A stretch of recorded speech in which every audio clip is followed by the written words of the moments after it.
Here we have the Buzz REQ 2.2 and the Maselec MEA-2.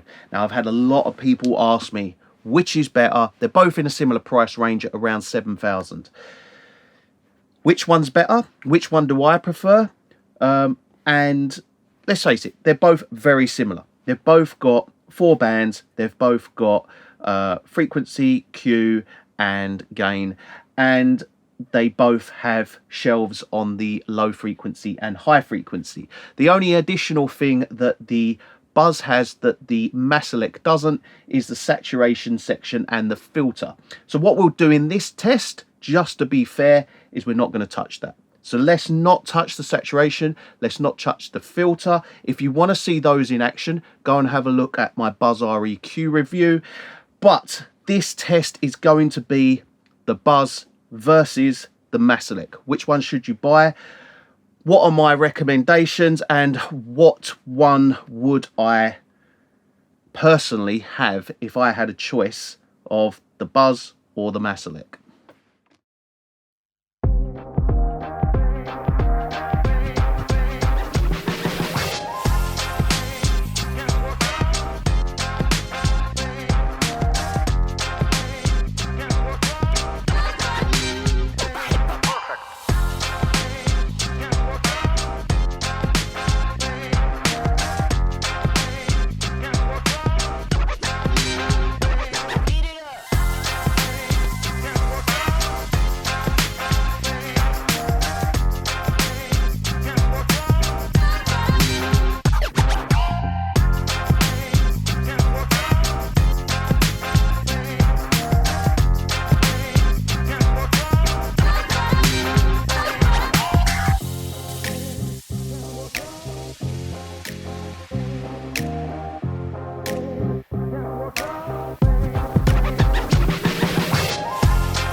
That's real good.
So there we have a direct comparison between the Buzz Audio REQ 2.2 and the Maselec MEA-2. Now, both of these EQs are very similar. They're both mastering EQs. They're both exceptional. They both cost around £7,000. So they are both high-end EQs. Now, the question is which one would I choose? And I'll tell you which one I'll choose straight away. And I would choose the Buzz REQ 2.2 every single time. And there's a few reasons why.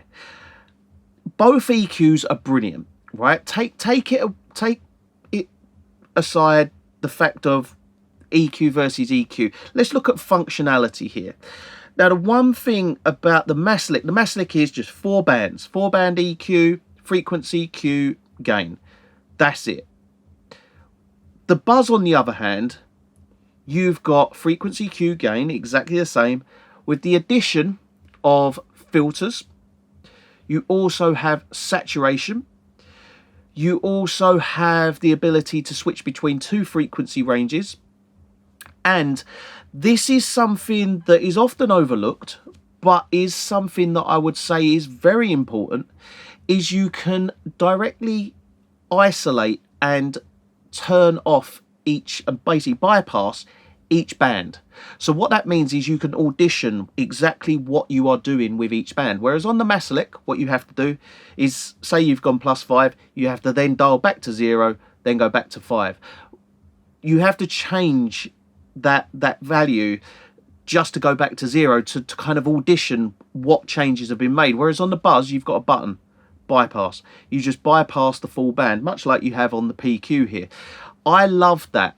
And that is a big thing when it comes to me saying which one is better. Because when we consider sound-wise, I prefer the sound of the Buzz. I find it to be a more silky, smoother EQ. That's not to say that the MEA-2 isn't brilliant. The MEA-2 is incredible, and it has its own sound. They are relatively similar, but the MEA-2 is more similar to this PQ. The two are great EQs, and they are well worth the money. But for the simple fact that you have saturation, filters, and you have the ability to bypass each of the bands, I give the Buzz the edge over the Maselec. So if I was to choose one, I would have the Buzz. I would have the Buzz. I would have both of them, which is why I do have both. But if I had to choose one, thankfully I don't have to choose that. But if I had to, the Buzz would be the EQ of choice every single time.